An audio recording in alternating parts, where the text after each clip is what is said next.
हाँ तो बच्चों, तो क्या हालचाल, तो कैसे हैं सभी बच्चों। आज के लेक्चर में थ्योरेटिकल यील्ड करेंगे, प्रैक्टिकल यील्ड और परसेंटेज यील्ड। लेक्चर 5। लेक्चर 1 से आप पढ़ना शुरू करोगे तो स्टिचोमेट्री की सारी बेसिक्स आपको आ जाएगी। ठीक है, आज का टॉपिक स्टार्ट करते हैं। थ्योरेटिकल यील्ड, पहले तो खूब जान लो ये यील्ड का मतलब क्या है।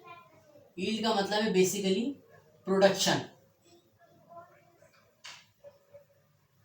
कोई चीज कितना ज्यादा बन रही है, कितना ज्यादा प्रोड्यूस हो रही है, इस चीज को हम उसको यील्ड पढ़ते हैं। अच्छा, इसको यील्ड पढ़ते हैं, वाई साइलेंट है, ठीक है, यील्ड पढ़ेंगे। अच्छा, थ्योरेटिकल यील्ड क्या है, प्रैक्टिकल यील्ड क्या है, इसमें थोड़ा सा डिस्टिंक्ट देखते हैं।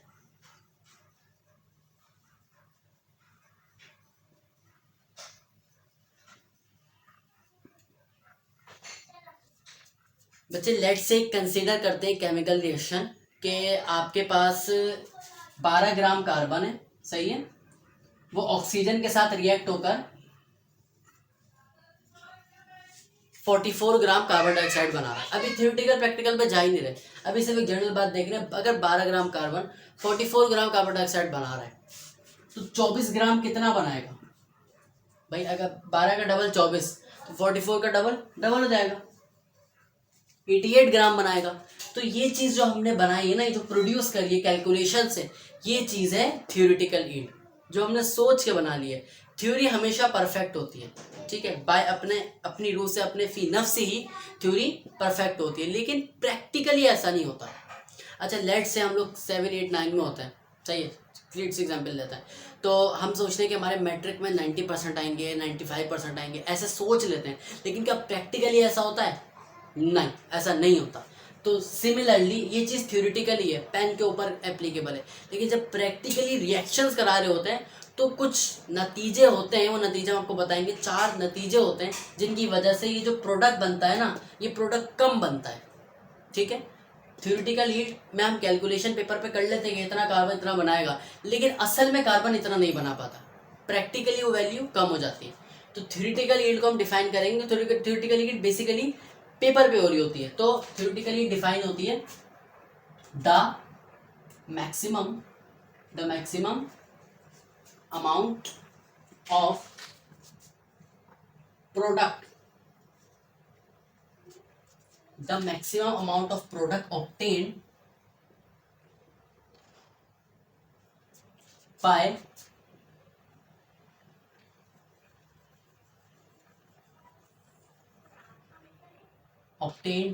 a balanced chemical equation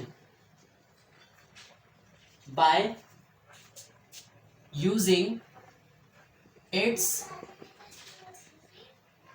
limiting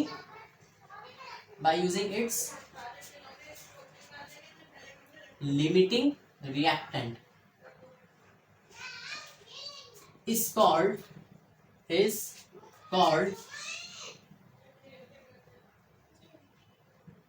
theoretical yield। ज्यादा से ज्यादा अमाउंट ऑफ प्रोडक्ट जो हमें मिलेगा, किसके हिसाब से भाई? लिमिटिंग रिएक्टर के कैलकुलेशन से। हम सबको पता है कि अगर 12 ग्राम कार्बन है और 10 ग्राम ऑक्सीजन है, नहीं, अगर 12 ग्राम कार्बन है और लेट से 20 ग्राम ऑक्सीजन है, तो 12 ग्राम कार्बन पहले ख़त्म हो जाएगा, रिएक्शन ख़त्म हो जाएगा, ऑक्सीजन भले से हो या ना हो। 12 ग्राम कार्बन ख़त्म हो गया, एक रिएक्टेंट ख़त्म हो गया, रिएक्शन स्टॉप हो जाएगा। तो एक रिएक्टेंट के ख़त्म होने के बाद लिमिटिंग रिएक्टेंट के कैलकुलेशन से हम जो प्रोडक्ट बनाते हैं, ज़्यादा अमाउंट में प्रोडक्ट जो हमें मिलता है, वो थ्योरेटिकल यील्ड कहलाता है। अभी सिर्फ सुन लो, ठीक है, थ्योरेटिकल यील्ड समझ लो, आगे जाके हम थ्योरेटिकल यील्ड कैलकुलेट भी करेंगे, प्रैक्टिकल यील्ड भी कैलकुलेट करेंगे। प्रैक्टिकल यील्ड कैलकुलेट नहीं करते, वो हमें खुद दी होती है इसकी वैल्यू, जो लैब में एक्सपेरिमेंट होता है।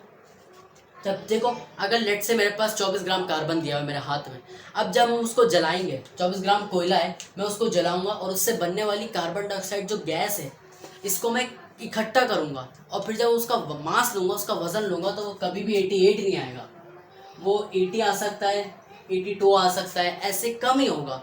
हमेशा जो असल में हम एक्सपेरिमेंट कर रहे होते हैं, प्रैक्टिकल परफॉर्म कर रहे होते हैं, हमेशा जो असल में प्रोडक्ट मिल रही होती है उससे कम होती है। थ्योरेटिकल यील्ड से हमेशा कम आती है प्रैक्टिकल यील्ड। अच्छा, प्रैक्टिकल यील्ड का दूसरा नाम भी है, ठीक है। प्रैक्टिकल यील्ड को हम एक्चुअल यील्ड भी कहते हैं। क्या कहते हैं? Actual yield. प्रैक्टिकल हीट कह लो या फिर एक्चुअल हीट। देखो बच्चे, the actual amount of product क्या लिखेंगे हम, the actual amount of product obtained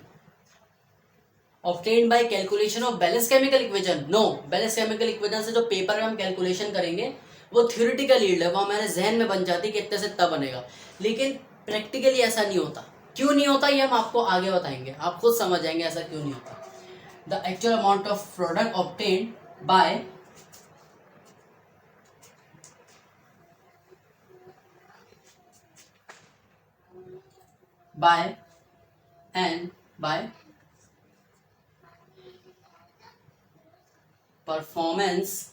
by performance of an experiment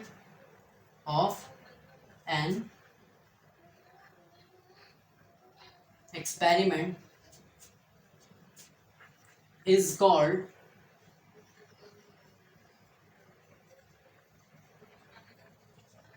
practical yield.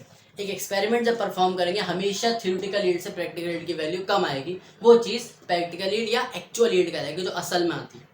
ठीक है, अब देखते हैं ये थ्योरेटिकल यील्ड, ये जो प्रैक्टिकल यील्ड है ये थ्योरेटिकल यील्ड से कम क्यों आती है। बच्चे, बेसिक जो फर्क होता है थ्योरेटिकल यील्ड और प्रैक्टिकल यील्ड में, जो प्रैक्टिकल यील्ड थ्योरेटिकल यील्ड से कम क्यों आती है, वो इन 4 बेसिक वजूहत की वजह से आती है।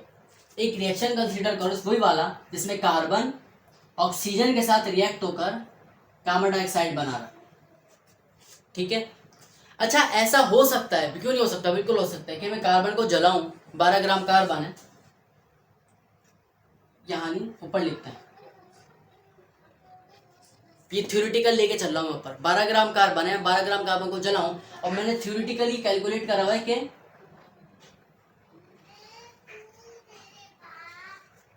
12 ग्राम कार्बन को जब मैं जलाऊंगा 44 ग्राम कार्बन डाइऑक्साइड मिलेगा, मैंने थ्योरेटिकली कैलकुलेट कर चुका है। जब मैं 12 ग्राम कार्बन का पीस लाता हूँ, ठीक है, अब मैं इसके ऊपर आग लगाता हूँ, जलता है, 12 ग्राम कार्बन रिएक्टेंट है, इस ध्यान में रखना, 12 ग्राम कार्बन जल रहा है जल रहा है जल रहा है जल रहा है, यहाँ जल के थोड़ा सा हो सकता है ना जले, ठीक है, प्रैक्टिकल इश्यूज होते हैं, हो सकता है ये सा ना जले, तो 12 ग्राम तो नहीं जला, हो सकता है कि 10 ग्राम कार्बन जल गया, तो नतीजे में प्रैक्टिकली मैंने आपको बताया हमेशा कम आती है, हो सकता है 38 ग्राम मिल जाए।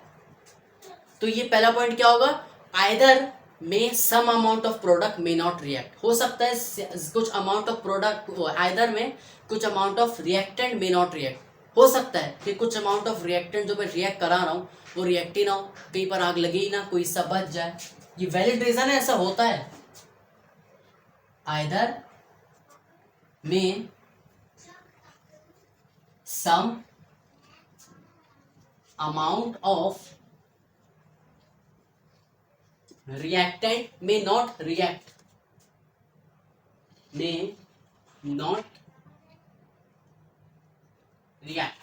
हो सकता है कुछ अमाउंट ऑफ रिएक्टेंट रिएक्ट ही ना हो, 12 ग्राम तो ले लिया मैंने, हो सकता है 12 का 12 ना रिएक्ट हो, 10 ग्राम रिएक्ट हो, नतीजे में इसलिए प्रोडक्ट कम मिले। एक नतीजा तो ये, एक वजह तो ये हो गई कि प्रैक्टिकल हीट थ्योरेटिकल हीट से कम आती है। दूसरी वजह,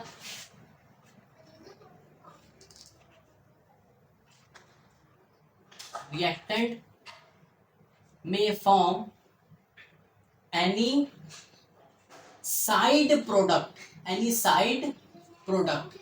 देखो ऐसा हो सकता है कि मैं 12 ग्राम कार्बन को जला रहा हूँ, सही है, 12 ग्राम कार्बन से 44 ग्राम कार्बन डाइऑक्साइड, हो सकता है 12 ग्राम कार्बन ऑक्सीजन के साथ ना रिएक्ट हो सकता है 12 में से 6 ग्राम कार्बन ऑक्सीजन के साथ रिएक्ट हो जाए और 6 ग्राम कार्बन हवा के अंदर मौजूद नाइट्रोजन के साथ रिएक्ट हो जाए और नतीजे में साइनाइड बना ले।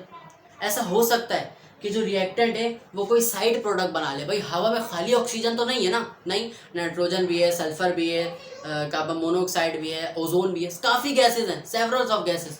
तो हो सकता है ये जो रिएक्टेंट है, हो सकता है कि ऐसा होता है कि रिएक्टेंट ज़रूरी नहीं है कि कार्बन डाइऑक्साइड ही बनाए, नेचर में बहुत सारी गैसेज है, तो हो सकता है किसी और गैस के साथ रिएक्ट होके कोई दूसरा प्रोडक्ट बना ले थोड़ा सा। रिएक्टेंट में फॉर्म एनी साइड प्रोडक्ट, हो सकता है कि जो रिएक्टेंट है ये हो सकता है कोई साइड में दूसरा प्रोडक्ट बना ले, इसीलिए कुछ अमाउंट ऑफ रिएक्टेंट हमारे पास जाया हो जाए।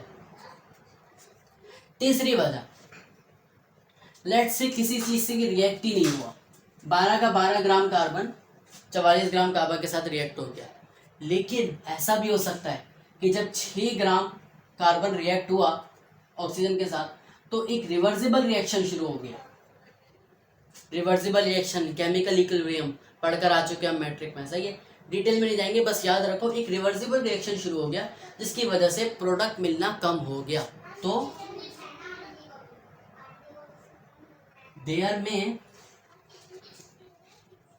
अकर अ रिवर्सिबल रिएक्शन, हो सकता है कि यहाँ पर कोई रिवर्सिबल रिएक्शन हो जाए जिसकी वजह से प्रोडक्ट हमें कम मिल रहा है, कि प्रैक्टिकल हीट हमेशा थ्योरेटिकल हीट से कम क्यों होती है। आखिरी रीजन जो ऐसा होता है भाई, 12 ग्राम कार्बन ऑक्सीजन से रिएक्ट हुआ, सही है, कुछ अमाउंट ऑफ प्रोडक्ट ज़ाया नहीं हुआ और कुछ अमाउंट ऑफ कुछ अमाउंट ऑफ रिएक्टेंट ज़ाया नहीं हुआ, और किसी भी कितने से भी रिएक्टेंट ने कोई दूसरा प्रोडक्ट नहीं बनाया, पूरा का पूरा रिएक्टेंट कार्बन डाइऑक्साइड बना रहा है, ना कोई रिवर्सिबल रिएक्शन हुआ, पूरा कार्बन डाइऑक्साइड बन गया 44 ग्राम।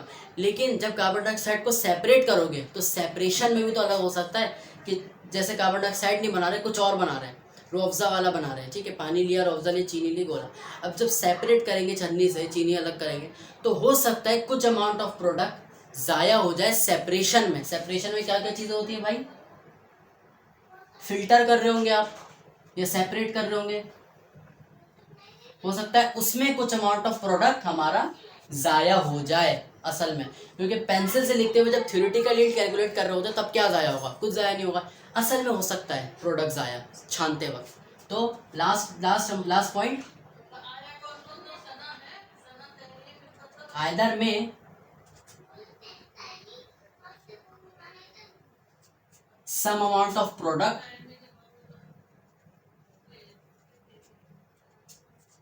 is waste in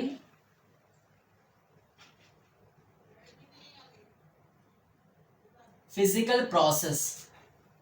ये सेपरेट वगैरह करना, फिल्टर वगैरह करना, ये सारे के सारे फिजिकल प्रोसेस होते हैं, केमिकल कोई लेना देना नहीं होता। लाइक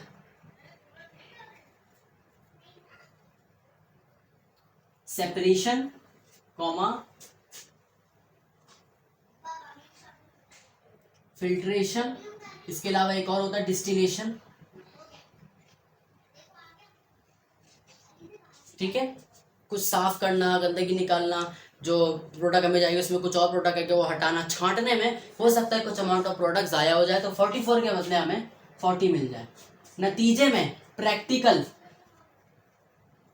प्रैक्टिकल यील्ड जो होती है वो थ्योरेटिकल यील्ड से हमेशा कम होती है, ठीक है। थ्योरेटिकल यील्ड 12-24 देगा, 12 gram carbon 44 gram carbon dioxide देगा, लेकिन ये 4 वजूहात हो सकती है। नंबर 1, हो सकता है कि कुछ अमाउंट ऑफ रिएक्टेंट रिएक्ट ही ना हो, बच जाए, हो सकता है रिएक्टेंट रिएक्ट हो लेकिन साइड में कोई दूसरा प्रोडक्ट बना ले, वैसा हो सकता है, सराउंडिंग में और दूसरी चीज़ें होती है जिससे वो रिएक्ट हो सकता है। तीसरा, हो सकता है ना वो ज़ाया हो ना वो दूसरा प्रोडक्ट बनाए, पूरा बनाए, लेकिन एक रिवर्सिबल रिएक्शन आ जाए जिसके लिए प्रोडक्ट हमारे पास कम मिलना शुरू हो जाए। रिवर्सिबल रिएक्शन भी ना हो, पूरा का पूरा मिल जाए प्रोडक्ट, लेकिन हो सकता है प्रोडक्ट जब सेपरेट कर रहे हो, फिल्ट्रेशन कर रहे हो, फिजिकल प्रोसेस कर रहे हो, उसमें हो सकता है कुछ अमाउंट ऑफ प्रोडक्ट ज़ाया हो जाए। ये वो वजूहात है जिसकी वजह से प्रैक्टिकल यील्ड थ्योरेटिकल यील्ड से कम होती है। बच्चे, थ्योरेटिकल यील्ड और प्रैक्टिकल यील्ड का लास्ट पैरामीटर है परसेंटेज यील्ड, इसके बाद न्यूमेरिकल्स करेंगे। परसेंटेज यील्ड क्या है यार, देखो परसेंटेज यील्ड सिंपल सी बात सुनो, कि अगर मेरे पास 100 ग्राम कार्बन है, सही है, वो प्रोड्यूस कर रहा है 100 gram carbon dioxide. 100 gram carbon कितना प्रोड्यूस करता है, 100 ग्राम कार्बन डाइऑक्साइड। ये थ्योरेटिकल यील्ड थी, थ्योरेटिकल यील्ड। लेकिन प्रैक्टिकली ऐसा नहीं होगा, वो 4 प्रोसेस की वजह से हो सकता है प्रैक्टिकल यील्ड कम आ जाए। प्रैक्टिकल यील्ड में 100 ग्राम कार्बन हो सकता है कितना प्रोड्यूस करे भाई, 100 gram carbon 60 gram carbon dioxide produce कर दे। प्रोडक्ट हमेशा कम आता है प्रैक्टिकल यील्ड में, थ्योरेटिकल यील्ड से। तो हम इसका परसेंटेज निकालते हैं, हम देखते हैं थ्योरेटिकल यील्ड से प्रैक्टिकल यील्ड कितनी % कम आई है, ये चीज़ परसेंटेज है, ठीक है। कैसे करेंगे, भाई अगर 100 ग्राम हमें दिया हुआ है तो परसेंटेज ईल्ड कैसे मिलेगी भाई? परसेंटेज ईल्ड हमें मिलेगी प्रैक्टिकल ईल्ड को थ्योरेटिकल ईल्ड से, किससे दी? थ्योरेटिकल ईल्ड से डिवाइड कर कर 100 से मल्टीप्लाई कर दो, परसेंटेज ईल्ड मिल जाएगी। इधर मैंने 100 ग्राम कार्बन डाइऑक्साइड निकाला है पूरा का पूरा, थ्योरेटिकली था, पेपर के ऊपर निकाला है कैलकुलेट करके। लेकिन प्रैक्टिकली जब हम एक्सपेरिमेंट करेंगे तो हमें 100 का 100 नहीं मिलेगा, 60 मिलेगा। किसी भी वजह से हमेशा कम मिलेगा, बराबर नहीं हो सकता, कम हो सकता है। तो परसेंटेज ईल्ड के लिए प्रैक्टिकल ईल्ड मुझे कितनी मिल गई भाई? 40। थ्योरेटिकल कितनी थी? 100 मल्टीप्लाई बाय 100। इसको जब सॉल्व करोगे तो फिर आपके पास आंसर आएगा 40%। इसका मतलब है कि मुझे जो नहीं 40 नहीं था, 60 था, सॉरी 60। इसका मतलब मुझे प्रोडक्ट 60% मिला है। असल में मुझे 100% मिलना चाहिए था, लेकिन असल में मुझे 100%, असल में नहीं, थ्योरेटिकली मुझे 100% मिलना चाहिए था, लेकिन असल में प्रैक्टिकली मुझे 60% मिला है। ये चीज़ कैलकुलेट करती है परसेंटेज ईल्ड। तो इसको डिफाइन करता है बच्चा सिंपल वर्ड्स में, the efficiency of a chemical process. एक केमिकल प्रोसेस कितना ज़्यादा अच्छा हुआ है, इसको भाई थ्योरेटिकली हमने कैलकुलेट करा 100% मिलना चाहिए, फिर कितना अच्छा हुआ है? 60% अच्छा हुआ है। ये 100% नहीं हो सकता था क्योंकि कुछ अमाउंट हो सकता है साइड में चले जाए, वजूहत बता चुके हैं, सही है। तो असल में प्रैक्टिकल ईल्ड कैसे मिलेगी? असल में परसेंटेज ईल्ड कैसे मिलेगी? प्रैक्टिकल ईल्ड को थ्योरेटिकल ईल्ड से डिवाइड करो, the ratio of practical yield to theoretical yield. Practical yield को थ्योरेटिकल ईल्ड से मल्टीप्लाई कर डिवाइड कर दो, परसेंटेज मीट मिल जाएगी। ये चीज़ अब 100 से मल्टीप्लाई करोगे तो अच्छे परसेंटेज में आ जाएगी, ठीक है। थ्योरेटिकल यील्ड के कुछ न्यूमेरिकल्स करते हैं बच्चे अभी। थ्योरेटिकल यील्ड, प्रैक्टिकल यील्ड जिसको हम एक्चुअल यील्ड भी कहते हैं, और परसेंटेज यील्ड अभी हमने सीखा, समझा और लिखा सिंपल वर्ड्स में। अब हम देखते हैं इसके कुछ न्यूमेरिकल्स इजी वाले। देखो न्यूमेरिकल सारे इजी होते हैं, आपको सिर्फ स्टेप्स पे कंसंट्रेशन करनी होती है। हमसे फरमा रहे a reaction of calcium carbonate with HCl is giving below. एक ऐसी रिएक्शन होता है जिसमें कैल्शियम कार्बोनेट और हाइड्रोक्लोरिक एसिड आपस में रिएक्ट करते हैं और नतीजे में कैल्शियम क्लोराइड कार्बन डाइऑक्साइड और वाटर बनाते हैं।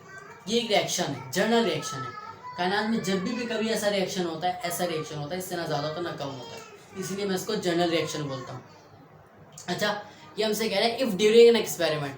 चलो भाई इक्वेशन बता दी, अब एक्सपेरिमेंट चल रहा है एक, जिसके अंदर 50 grams calcium carbonate, 50 grams calcium carbonate react हो रहा है excess of HCl, excess of HCl। इसका मतलब HCl बहुत ज़्यादा है, एक्सेसिव क्वांटिटी में, खूब सारा है। अब HCl खूब सारा, दो ही तो रिएक्टेंट है, ये खूब सारा है तो ये एक्सेस रिएक्टेंट हो गया और ये लिमिटिंग रिएक्टेंट हो गया, ठीक है। अगर पीछे लेक्चर चढ़ते हुए आ रहे हो तो सही है, वरना मसला होगा। पीछे से लेक्चर चलाते हुए आओ, यहाँ से हट जाओ, पीछे शुरू से लेक्चर चलता हुआ है, लेक्चर नंबर 1 से इस चैप्टर का। अगर 50 gram calcium carbonate HCl excess से रिएक्ट होता है, 50 ग्राम कैल्शियम कार्बोनेट आपको दे दिया गया है, वो खूब सारे HCl के साथ रिएक्ट हो रहा है और नतीजे में 14.52 ग्राम CO2 बना रहा है। 50 ग्राम रिएक्ट हो रहा है और 14.52 ग्राम CO2 बना रहा है। ये प्रैक्टिकली जब हम रिएक्ट करा रहे होते हैं तो 14.52 ग्राम कार्बन डाइऑक्साइड हमें मिलता है। ये हमसे फरमा रहे हैं थ्योरेटिकली और थ्योरेटिकल यील्ड बताओ कितना मिलेगा। भाई ये तो प्रैक्टिकल मिल रहा है, प्रैक्टिकल में कुछ प्रोडक्ट हमेशा कम मिलता है, पेंसिल और स्केल से जब कैलकुलेशन करते हैं उसके हिसाब से कम मिलता है। तो हमसे बोल रहे हैं पेंसिल और स्केल से कैलकुलेशन करके बताओ कि असल में कितना मिलना चाहिए था और असल में कितना मिला है। असल में इन्होंने बता दिया इतना मिला है, और ये हमसे पूछ रहे हैं थ्योरेटिकल यील्ड बताओ। तो थ्योरेटिकल यील्ड की पेज पीछे करो और डेफिनेशन पढ़ो। थ्योरेटिकल यील्ड में हमने क्या लिखवाया है, वही यील्ड जो हम बैलेंस केमिकल इक्वेशन के लिए इस बैलेंस केमिकल इक्वेशन को यूज करते हुए कैलकुलेट करते हैं, वो यील्ड थ्योरेटिकल यील्ड कहलाती है, ठीक है जी। तो अभी step by step theoretical yield calculate करेंगे और फिर बताएंगे कि देखो एक प्रैक्टिकल यील्ड है, ये हमेशा कम आई है थ्योरेटिकल यील्ड से, और फिर परसेंटेज यील्ड भी निकाल देंगे जो फॉर्मूले में वैल्यू डाल के निकालते हैं। शुरू करते हैं solution.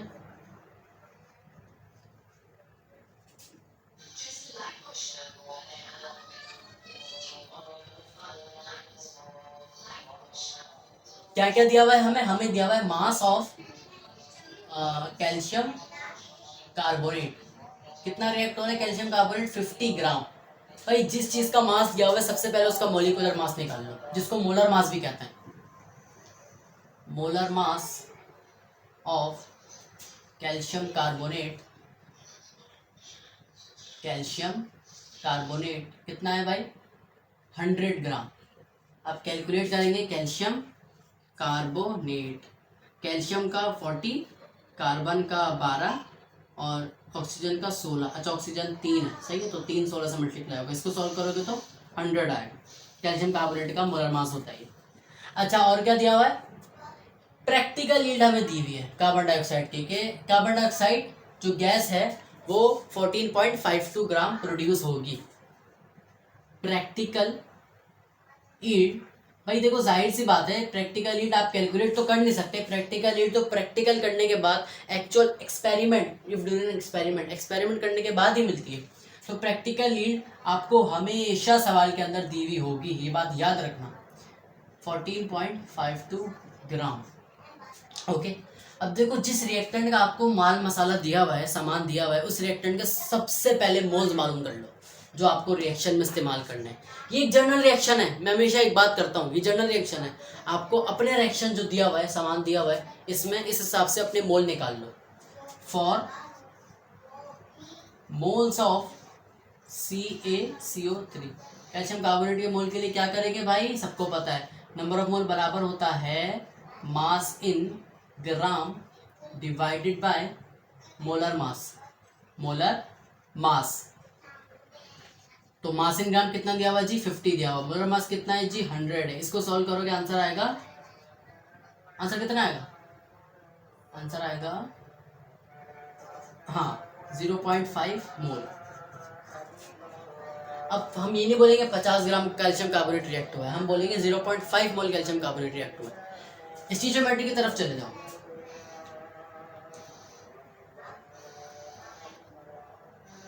1 mole calcium carbonate produce, कितना प्रोड्यूस कर रहा है जी? 1 mole calcium carbonate produce 1 mole carbon dioxide. ये एक जर्नल इक्वेशन उठा ली मैंने। वो 1 मोल कितना बना रहा है जी? 1 मोल कार्बन डाइऑक्साइड बना रहा है। तो 0.5 मोल जो हमारे रिएक्शन में है वो कितना बनाएंगे? 0.5 ही बनाएंगे। 0.5 को 1 से मल्टीप्लाई करोगे 0.5 ही आएगा। 0.5 mole calcium carbonate produce 0.5 mole of CO2। अच्छा बच्चे देख लो, हमने अपने रिएक्शन में कैलकुलेट कर लिए कि 0.5 मोल रिएक्ट हो रहे हैं और नतीजे में कितना मिल रहे हैं? 0.5 मोल कार्बन डाइऑक्साइड। अच्छा प्रैक्टिकल यील्ड हमें मिल चुकी है, लेकिन थ्योरेटिकल यील्ड हमें मिल चुकी है लेकिन मोल में मिली है। थ्योरेटिकल यील्ड हमें सवाल में किस में दी हुई है? ग्राम में। तो थ्योरेटिकल यील्ड हमें इसमें भी ग्राम में निकालनी है। कैसे निकलेगी भाई? सब जानते हैं बात। For mass of CO2, carbon dioxide जो मिला है इस कितना वजन मिला है ये देखने के लिए नंबर ऑफ मोल किससे बराबर होते हैं भाई? Mass in gram divided by molar mass. Molar mass, molar mass इधर डिवाइड कर रहा है, इधर जाएगा मल्टीप्लाई, मास इन ग्राम हमें मिल जाएगा। Mass in gram equal to number of mole multiply by molar mass. ठीक है जी, वैल्यूज डालो। कितने मोल है भाई? 0.5 मोल है। मोलर मास क्या है कार्बन डाइऑक्साइड का?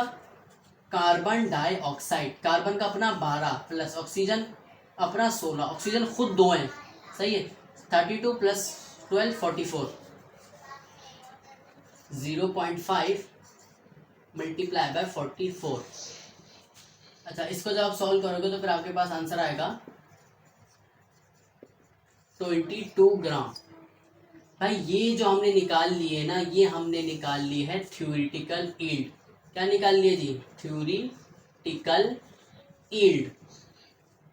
ये हमने थ्योरेटिकल यील्ड निकाल ली है, ठीक है जी।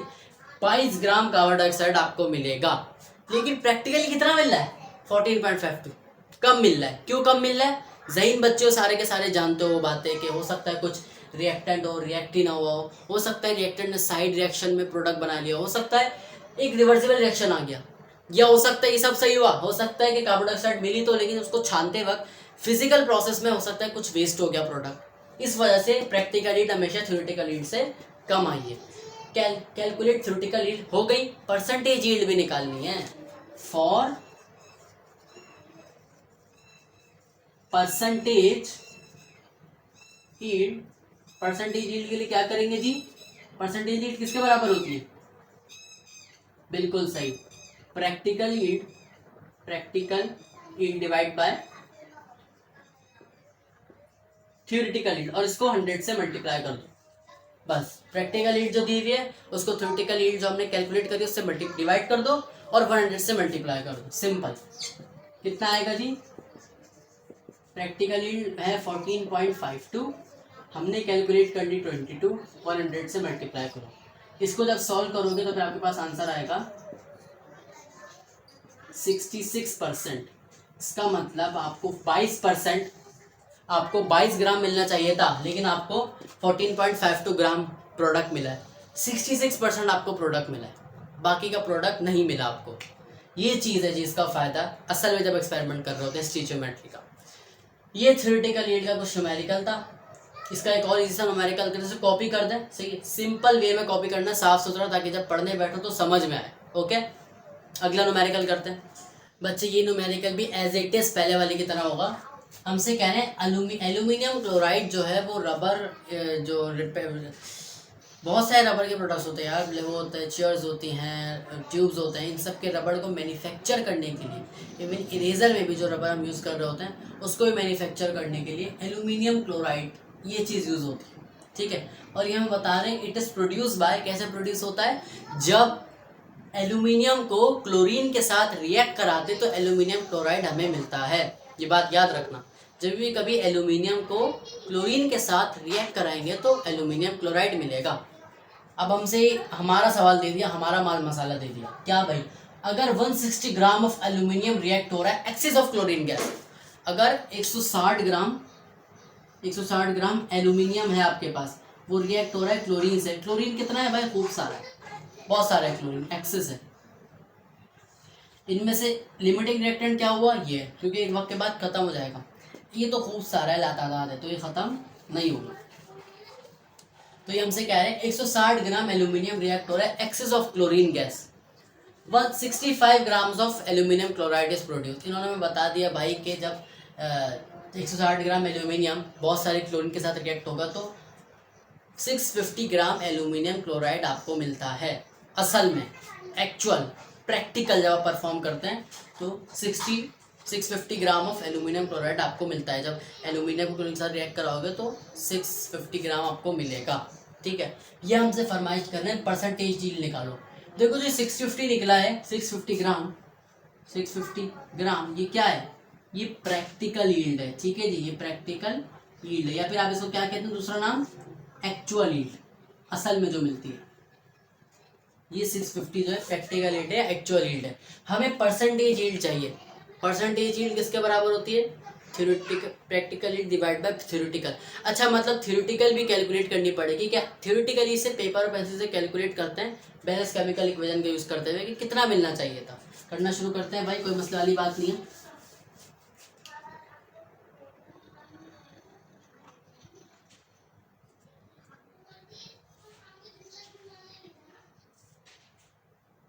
देखो जिस रिएक्टेंट का मास दिया हुआ है उसको लिखो मास ऑफ एल्यूमिनियम, कितना दिया हुआ है जी, 160 ग्राम।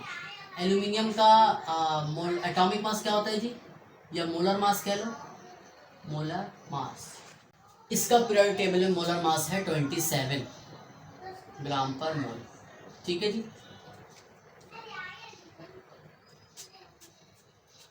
चल, और क्या दिया हुआ है, प्रैक्टिकल यील्ड दी हुई है, प्रैक्टिकल यील्ड दी हुई है, हाँ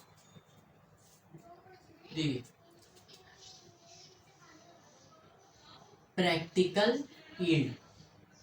practical yield of aluminium chloride कितनी दी हुई जी, 650 ग्राम। प्रैक्टिकली एक्चुअल जब हम प्रैक्टिकल परफॉर्म करेंगे तो 650 ग्राम एल्यूमिनियम प्रोड्यूस होगा। अच्छा, जो रिएक्टेंट का माल मसाला दिया हुआ सबसे पहले उसके मोल निकाल लो। फॉर मोल्स ऑफ एल्यूमिनियम क्या होगा जी, नंबर ऑफ मोल बराबर होते हैं mass in gram divided by molar mass. ठीक है, तो मास इन ग्राम कितना दिया हुआ जी 160, डिवाइड करो मोलर मास 27, इसका आंसर आएगा आपके पास 5.92 मोल। हमारे रिएक्शन में 5.92 मोल रिएक्ट हो रहे हैं एल्यूमिनियम के बहुत सारे क्लोरीन के साथ। अच्छा, जब 2 मोल एल्यूमिनियम क्लोराइड दे रहा है, क्या जी, जब 2 मोल एल्यूमिनियम प्रोड्यूस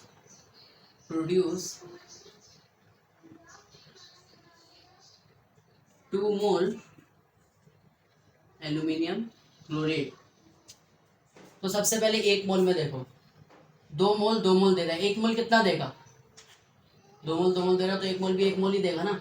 इधर 1 करने के लिए 2 से डिवाइड करेंगे,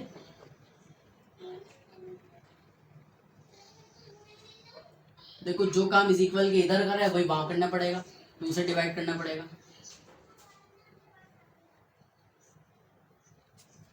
ये कट जाएगा 1 आंसर आ जाएगा, ये भी कट जाएगा 1 आंसर आ जाएगा।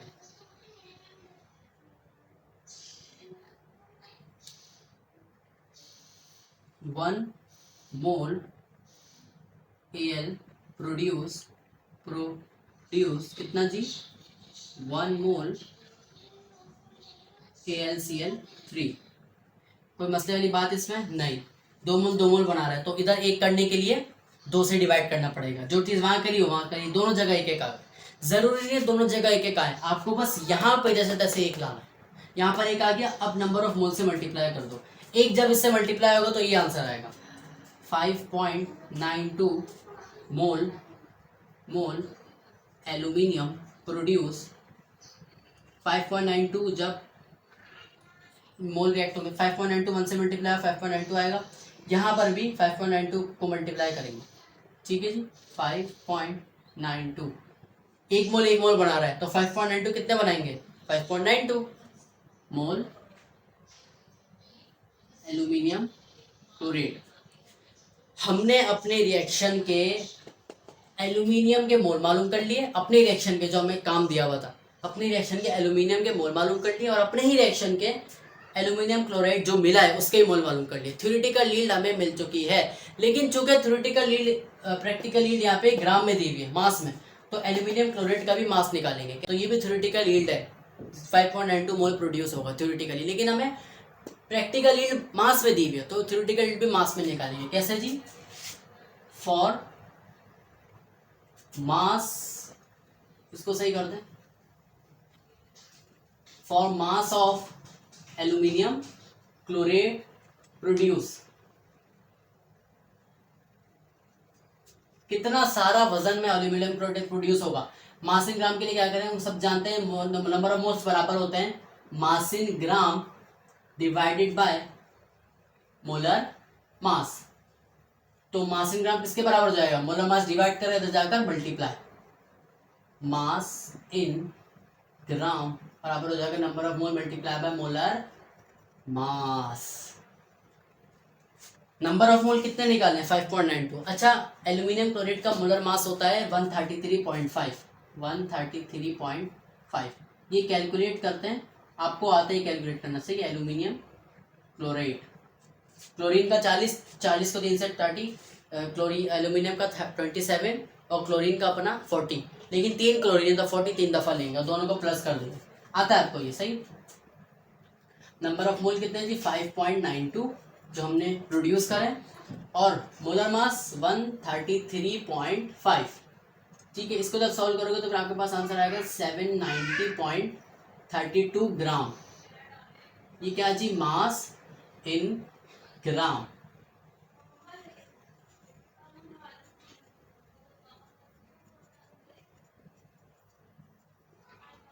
ये जो प्रोड्यूस हो गई भाई, ये चीज थ्योरेटिकल यील्ड है। थ्योरेटिकली आपके पास तकरीबन 790 ग्राम एल्यूमिनियम क्लोराइड मिलना चाहिए था। प्रैक्टिकल जब परफॉर्म कर रहे हैं तो 650 मिल रहा है, हमेशा कम मिलता है, किसी भी वजह से कम मिल सकता है। हमसे क्या फरमाइश करती है इन्होंने, what is the percentage yield. Percentage yield किसके बराबर होती है, for percentage yield. Percentage yield के लिए क्या करेंगे जी, परसेंटेज यील्ड बराबर होती है practical yield, practical yield divide by theoretical yield, theoretical yield. और अगर आंसर और अच्छा चाहिए तो 100 से मल्टीप्लाई कर देंगे। प्रैक्टिकल यील्ड कितनी दी हुई हमको 650, थ्योरेटिकल यील्ड हमने निकाली 790।